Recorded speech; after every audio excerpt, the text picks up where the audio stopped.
And I will warn you that some of the concepts we're going to talk about today are going to make you feel uncomfortable. And I want you to feel uncomfortable.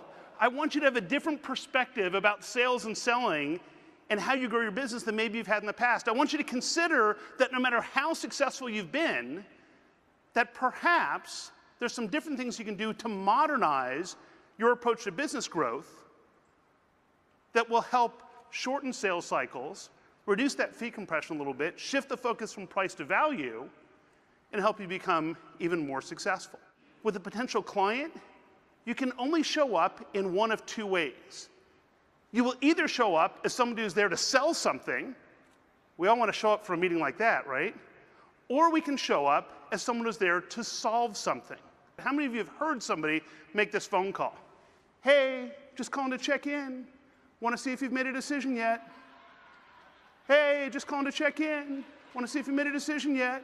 Show of hands. How many of you have heard somebody make that phone call before? Here's the real moment of truth. How many of you have actually made that phone call? Right? That's awesome, because let me tell you something. When that happens, you are a tin cup and a cardboard sign away from begging. The idea of the same side pitch is this: 3 components: entice, disarm, and discover.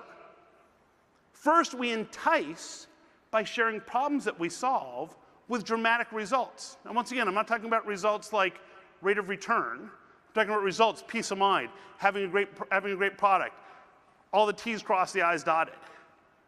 We then disarm the notion that we're just there to sell something by acknowledging that not everybody's a great fit for us.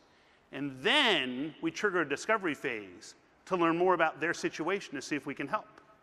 In order for your client to hire you, there are 2 things they have to do that make them very uncomfortable.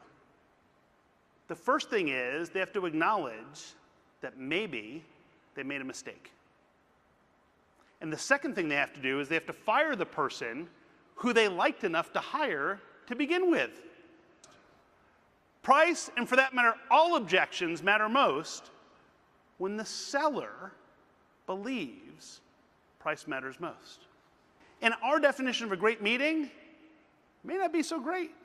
So we come back and it sounds something like this. You guys can fill in the blanks for me because I'm sure you've heard it. Oh man, I just had the best meeting. It was amazing, incredible meeting. We were scheduled to meet for only 20 minutes. And instead, the meeting lasted for an hour, 2 hours. 2 hours, that's a hell of a meeting. And I gotta tell you, man, we got together with them, and as soon as we got together, the 2 of us just totally clicked, connected.